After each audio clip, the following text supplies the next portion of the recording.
Hey everybody, today is May 21st and it's the feast of Sts Constantine and Helen. Christos Anesti, Christ is risen, and Happy Nameday to everyone who celebrates their feast day today. Now, the readings today kind of have something to do with St. Constantine. And so let's look at those readings first, and then we're going to talk about who Saints Constantine and Helen were. Our reading from the epistle is from Acts 26, and it's actually a reading that we read really recently, and it has to do with St. Paul on his way to Damascus, when he has this conversion moment, this really dramatic moment, where an angel makes him blind, and he has this experience with Christ.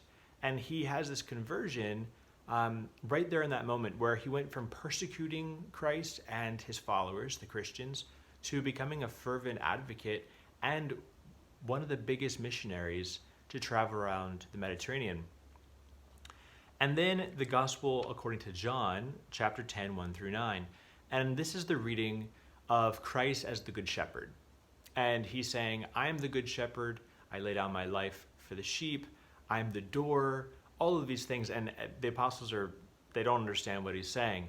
And eventually he says, if anyone enters by me, he will be saved and will go in and out and find pasture. So Christ is saying that he is the Good Shepherd, that those who know him will follow his voice, and that through him he is the gate, he is the entryway for our salvation. What does this have to do with St. Constantine? Well, before he was St. Constantine, he was an emperor, he was a ruler. He actually wasn't the emperor of the empire just yet, but he was fighting, and he was he was about to invade Rome. And he has this experience of seeing a cross in the sky. And after he has this vision in the sky, he has a dream that night, and Christ explains to him what the cross is. And so he makes a banner, and he puts the cross on it, and he goes into battle, and he's victorious. So after this moment, he decides something special about these Christians. Shortly thereafter, he becomes not only the emperor of Rome, but also of the East as well. And once he does this, in this time period during his life, Christianity goes from being purely a persecuted religion, an illegal religion, to there being the Edict of Milan, and before that, the Edict of Toleration. So it went from being completely illegal to be a Christian to being, we'll tolerate you, to a legal, recognized religion in the empire.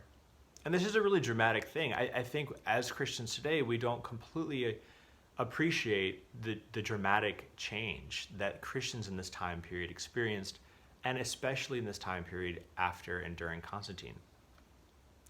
Now, at the same time, we have to recognize that nothing happens in a vacuum. Constantine had not just found out about Christians. His mother was a Christian, and his mother is St. Helen. So St. Helen, after Christianity was legalized by her son, she goes to the Holy Land, and she discovers the sites that the Christians were holding as holy. So she goes and she finds the cross that Christ was crucified on. She builds a church where Christ was crucified and buried. She builds a church where Christ was born in Bethlehem. She builds a church in the Mount of Olives there in Jerusalem where Christ ascended. So she did a really dramatic thing as well. So she goes on pilgrimage, and she sets permanent places where Christians can pray and remember the saving events in Christ's life. Now, she wasn't the one that discovered them. The Christians were already worshiping there. The Christians already were holding those places secretly valuable. But she, and through the legalization of Christianity by her son, made those places permanent. And if you go to Jerusalem today, if you go to Bethlehem, you're still going to see churches that St. Helen built. That's amazing. That's nearly 1,700 years ago. And we still have churches. They're not completely exactly the same. They've been built on, they've been supported, but these are the churches that St. Helen built through the authority of her son, St. Constantine. So today we celebrate really popular saints, Saints Constantine and Helen. We have the name day of all sorts of people, so I especially wish Happy Nameday to anyone named Constantine and any of the variations. So I'm going to go through some of them for you.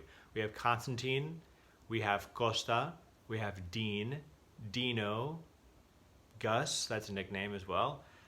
We also have Dina as a feminine version of it, and anyone who's named Helen. So we have Helen, Helene, Eleni, Lena.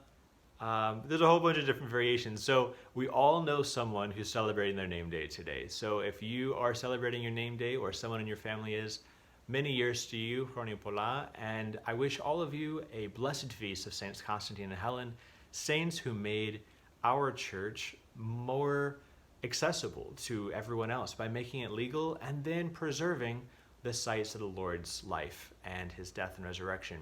So Hroni Pola to all of you, blessed feast, and I hope to see all of you next week, and maybe if you can join us for Father's meeting tomorrow at noon, his talk, and then also the liturgy on Sunday.